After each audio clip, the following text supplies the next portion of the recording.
Hi, waa aniga Maxamed Faarax. Halka aad kala socotaan cashirkani waa Kownin Academic. Cashirkani wuxuu daba socdaa koorse aan ku baranaynay Basic Accounting Financial Recording. Sida cashirka hore aan kusoo qaadanay, waxaan kusoo qaadanay two main of business of transaction. Labada asaasiga u ahan business transaction. Labadaas ayaan waxaan kusoo kala sheegnay sell or purchase.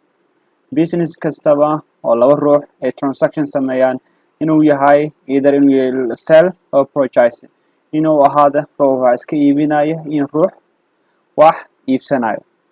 Cashirkeenan maanta ayaa daba socda cashirkii hore. Sidaan kusoo aragnay cashirkii hore, sell ayaan waxaan u kala qaybin laba qaybood, qaybaha cash transaction iyo qayb credit transaction.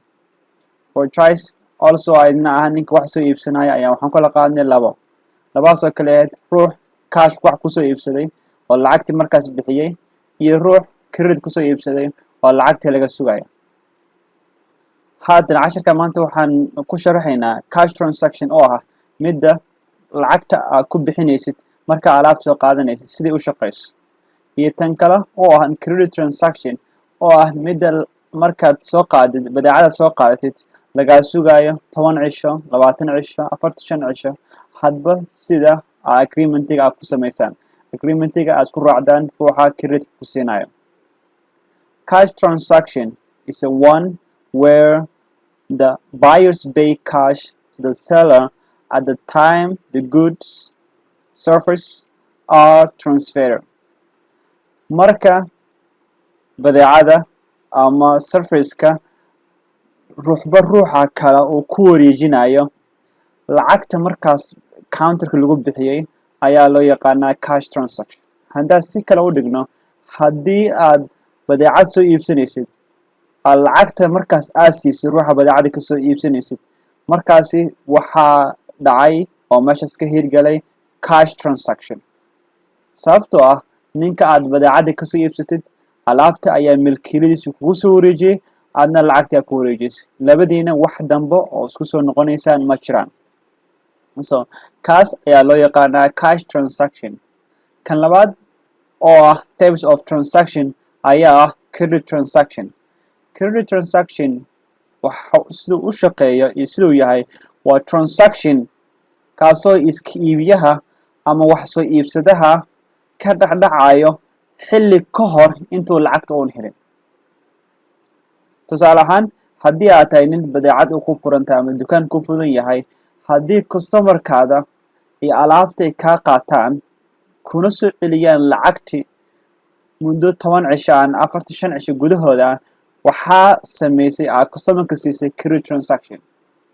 Waayo alaabta markuu milkiilada kala wareegayo lacagta ma ku siinin, lacagtii waad ka sugtay muddo aad labadiina ku ballanteen si uu lacagta dib ugu soo celiyo. Xagga businesska, credit transactionka waa wax aad looga baahan yahay oo businesska ku soconaya sida businesska alaabta iyo waxa inventoryga haysid sida customerka ugu gadid, sida customer aad ku soo dhaweysatid waa inaad sameysaa credit transaction.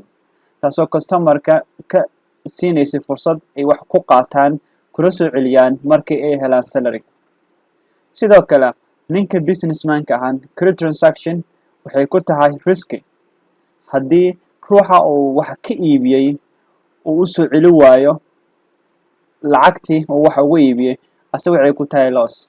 Sidaas daraadeed waa inuu aad ugu taxadiraa marka uu ruuxa wax ka iibinayo ruuxaasi in uu lacagtaas soo celi karo iyo in xilliga lacagtaas laga sugayo oo lacagtaas ku soo celi karo. Cashirada soo socda ayaan waxaan ku sharaxi doonaa credit transaction risky, sidee looga hortagi karaa, sidee ayaa loo miisaami karaa ruuxa wax ka iibsanaya in uu risky uuna ku noqon businesskaada, kaasoo ah ruux risky ku noqonaya businesskaada haddii aadan ka taxadirin. Types of credit transaction. Waxaan soo qaadanay cash transaction and credit transaction. Credit transaction ilaa meeqa ayuu kala qaybsamaa? Sidee u kala qaybsamaa credit transaction? Credit transaction ayaa u kala qaybsada sida tan oo ah trade receivable oo ah mar a person who the business has sold items and pay by whom the business own money. waa ruuxa oo businesska wax ka iibsaday ruuxaasuu businesska ku leeyahay lacag businesska ayaa ruux shakhsi lacag ku leh shakhsigaas ama companygaas ayaa businesska wax ka iibsaday so ruuxaas ayaa lacagta laga sugaa so taas ayaa loo yaqaanaa trade receivable. Trade receivable is asset of the business. Trade receivable-ka waa hantida ee businesska uu leeyahay sababtoo ah businesska ayaa sugaya inuu lacagtaas muddo gaaban ee lagu ballamay inuu lacagta dib u soo helo so waa hantidii oo businesska uu sugaya sidaa daraadeed ayaa lagu qoraa buugga businesska si asset ah inkastoo lacagta aanay weli customerkii ay gacantiisa ku jirto oo lacagta laga helin. midda labaad oo loo yaqaano trade payable taasoo ah marka uu businesska wax ka soo gadanaya company kale ama business kale ama organization kale siba ha ahaatee uun lacagta markaasi uuna siinin companyga ayaa markan wax soo iibsanaya lacagtii moona siinin companyga ayaa lacagta lagu leeyahay. A person from whom the business has purchased items to whom the business owes money. waa person ama organization kaasoo businesska wax ka soo iibsaday shay ka soo iibsaday kaasoo shaygaasoo lacagtiisa lagu leeyahay businesska ayaa ah inuu lacagta dib ugu celiyo. Account payable is liability so tan waa in si fiican u fahantaan haddaad aragto trade payable waa liability businesska ku ah taasoo businesska inuu dib u celiyo ah muddadii looga talagalay ee ahayd 45 days ama wax ka yar muddadaas ah muddada trade-ka and credit period looga talagalay waqtiga ay lacagta ku heshiiyeen inuu dib ugu celiyo muddadaas waqtigaas buugga businesska wuxuu ugu record garaysan yahay si liability ah halka buugga oo businesska trade receivable ay ugu record garaysan tahay si asset ah. tusaale ahaan saliska haddii uu companyga wax iska iibiyo waxaa loo yaqaana sida soo jeedaan account receivable so wax ka companyga wax iska iibinayo so markaas waxay noqonaysaa double entry waxaan kusoo qaadan doonaa insha Allah cashara soo socda so waxay noqonaysaa in saliski uu credit noqdo oo badeecadii ay dukaankii ka baxdo ay account receivable si ku meel gaar ahaan si lacagtii loo helo lacagtii customerka lagu sugayo lagu registereeyo accountiga loo yaqaan receivable waa account ku meel gaar ahaan oo laga sugayo hantidaasi ilaa in customerka laga helo. Receivable waa asset waxay ka sii tahay current asset because sababtoo ah current asset receivable waa lacag aan sugayno inaan customerka ka helno wax ka yar hal sano qaxitaankan kusoo qaaxin asset ayuu ahay assetka qaybtiisa current ahaan oo qaybta ku meel gaarka ah waa inay ahaataa wax customerka laga sugayo muddo hal san ka yar and business receivable for cash so muddadaasi businesska ayaa wuxuu dib u heli doonaa badeecada iska iibiyay waqti hore lacagtiisa inuu dib u helo so account receivable waa current asset waana credit transaction businesska ayaa muddo kadib lacagta dib u heli doona. midda labaad ahana markuu businesska oo soo iibsado inventory company oon lacagtii oona bixinin ayaa ah account payable taasoo companyga ku ah liability oo ah ka ah liability current mid muddadeeda ay cayiman tahay oo muddo 1 year ka yar ah taasoo ah businesska inuu lacagta dib ugu celiyo markii xilligii la gaaro. so and other types of transaction waxaa jira transaction kale oo ah kuwaasoo ka dhaca markasta ee laba ruux wax isweydaarsadaan kuwaas ayaa ah payment of wages hadduu yahay ruuxii shaqaalaha ahay iyo ruuxii loo shaqaynaya labadoodaba ay isweydaarsanaan lacagtii qofkii loogu shaqaynaya iyo kii loo shaqaynaya lacagtaba isweydaarsanaan halkaas ayaa waxaa ka dhaca transaction. midda kale ayaa ah borrow for money markay lacag soo amaahanaysid so qofkii lacagta kusoo amaahinay iyo kii amaahanaya labadoodaba waxay sameeyeen transaction. midda kana offer for discount haddii customerkaada aad discount u sameynaysid. midda kale ay paying for taxes haddii aad bixinaysid lacagtii lagugu lahaa ee canshuurta ahaan ee dowladda aad dib ugu celinaysid markii la gaaro waqtigii lacagta dib looga celinayo. midda kale aan paying rent haddii aad ku jirtid guri kira ahaan marka ownerka guriga ahaan aad lacagta siinaysid adigii ownerka dhexdiina ayaa waxaa ka dhacay transaction. so transaction waxaan dhihi karnaa mar kasta ay laba ruux qofna uu milkiyada oo wuxuu milki ku ahaay oo gacanta ku ahaay oo ruux kale ku wareejinayo. so hadda tusaale ahaan pay rent. so gurigan waxaa degneed muddo bil ahaan muddadaas bish ahaan lacagta ku degneed markaad dib u siinaysa ninka ownerka ahay labadiina ayaa transaction dhexdiina ka dhacay. so taas ayaa loo yaqaanaa transaction. credit transaction goorme ayaa la ogaanayaa in ay tahay credit transaction ama sidee loo ogaadaa. so the credit transaction is at the point in time when sell or purchase are recognized in the account of the business, not the same as the point in the time when the cash eventually received or pay for the sale or purchase. taasoo macnaheedu tahay credit transaction-ga ma ahan marka lacagta la bixiyo in buugga lagu qorayo ama isku mid ay yihiin marka lacagta la bixiyo iyo marka alaabta la gato.